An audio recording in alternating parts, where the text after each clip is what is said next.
Earlier today, we received from the House a House bill with an appropriations title, a candidate for use in a budget for the end of the session here.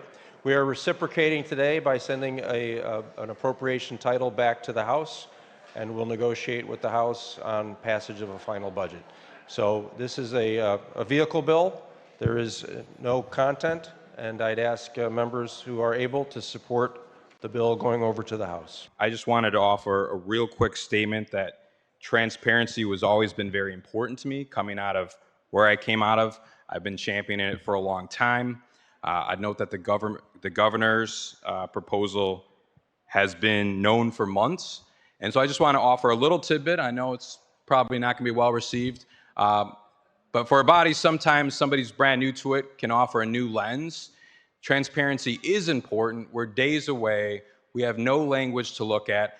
I am not speaking as a member of the minority party. I'm speaking as a concerned citizen who wants to know what's getting discussed, to see in the discussions and have input. It's impossible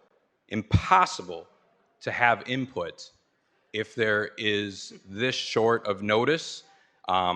This would not be legally acceptable at a municipality.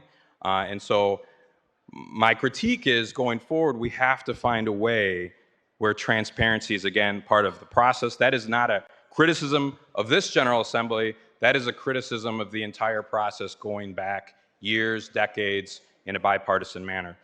Thank you for graciously allowing this poor freshman